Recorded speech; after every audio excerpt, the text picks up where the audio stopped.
ఎవరి మాటలు మనం వింటున్నాం, ఎవరి సాంగత్యంలో మనం వింటున్నాం.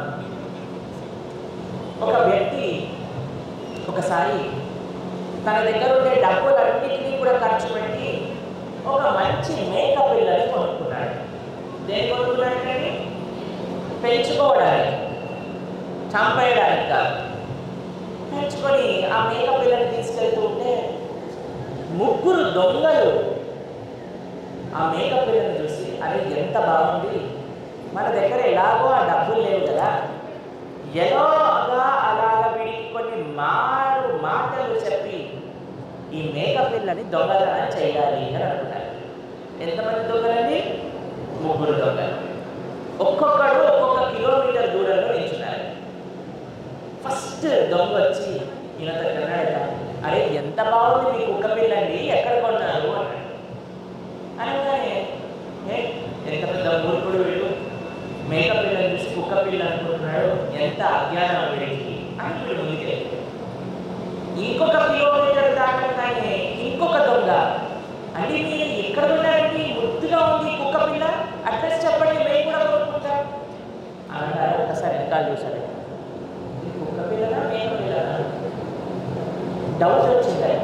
ఒకడంటే పర్వాలేదు, రెండో వాడు కూడా అన్నాడు కదండి, కాబట్టి డౌట్గా చూశాడు. ఇంకొద్దిగా దూరం నడిచాడటండి. నడిస్తే ఇంకొక మూడవ దొంగ వచ్చి, మీలాంటి కుక్క పిల్ల ఇంకొకటి చూడలేదు, నాకు కూడా కావాలనుంది అన్నాడు.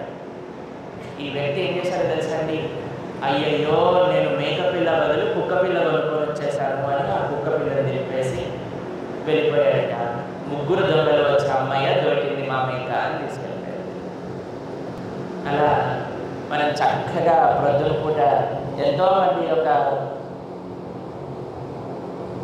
ముఖములలో మేము చూస్తున్న చక్కగా తిలకధారణ చేసి వచ్చాం. మనందరం కూడా బొట్టు పెట్టుకొని ఆరాధన చేసుకొని మన ఇంట్లో ఉండే ఆ భగవానుడికి ఆరాధన చేసుకొని ప్రసాదాన్ని తీసుకొని గుడికి వెళ్తూ ఉంటే ఈ ప్రపంచంలో ఉండే వాళ్ళందరూ గుడికి ఎందుకు వెళ్తాం, సత్సంగానికి వెళ్ళే వయసా ఇది, ఇంత మంచి సినిమా రిలీజ్ అయింది, పదండి మాతో పాటు, ఇన్ని కిట్టి పార్టీలు ఉన్నాయి, దీన్ని వదిలేసుకుని సత్సంగానికి వెళ్తాం, ఇలా మనల్ని తప్పుడు మార్గంలో ప్రేరేపచేస్తూ ఉంటారు. అప్పుడు మనం ఏం చేయాలి? మీకు ఆ విషయం తెలుసా అండి, నేను కాలేజ్లో బొట్టు పెట్టుకొని కాలేజ్కి వెళ్తూ ఉండేవాళ్ళం అనమాట. మేము ఇంజనీరింగ్ చదువుతున్న రోజులలో. అయితే ఒకసారి ఏమైంది అంటే, మేము ఏదో త్వరలో ఉన్నాం, ఎగ్జామినేషన్ బిజీలో, మేము బొట్టు పెట్టుకోకుండా వెళ్ళిపోయాం అనమాట. అయితే మా టీచర్, ఒక క్రిస్టియన్ టీచర్, ఆవిడ నా దగ్గరకు వచ్చి అన్నది, ఏ Pranav, where is the red line on your face అని అన్నది.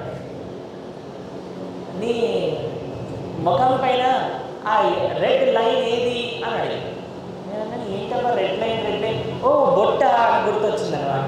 లేదండి ఈరోజు చాలా ఫాస్ట్గా రెడీ అయ్యి వచ్చేసాను, ఎగ్జామినేషన్ ఉందని సమయం దొరకలేదు నాకు అని. మా టీచర్ ఏమన్నారో తెలుసా, మా ప్రొఫెసర్ నీకు క్లాస్లో నుంచి టైం ఇస్తాను, నువ్వు హాస్టల్కి వెళ్ళి బొట్టు పెట్టుకుని రా అని చెప్పి. సరే నేను హాస్టల్కి వెళ్ళి బొట్టు పెట్టుకొని వచ్చి కూర్చున్నాక నౌ ఇట్ ఈస్ పర్ఫెక్ట్ అని కూర్చోబెట్టింది.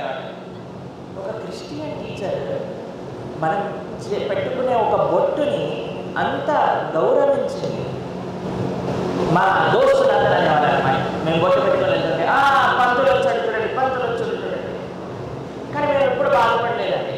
నేను అనుకున్నా సరే అన్నివన్నీ మనకే ఉంది అని రోజు బొట్టు పెట్టుకొని గుడికి వెళ్ళి చక్కగా మేము కాలేజ్కి వెళ్తుంటాం.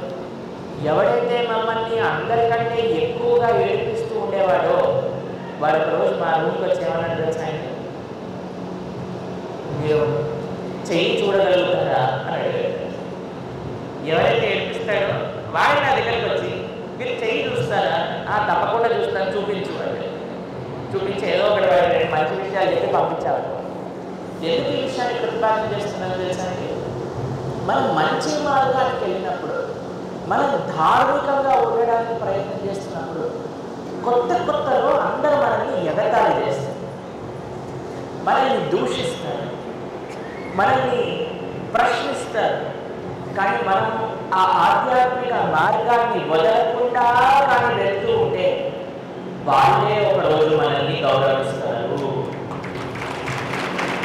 ఈరోజు భారతదేశాన్ని ప్రపంచ దేశాలందరూ గౌరవించడానికి కారణం ఏంటో తెలుసా అండి?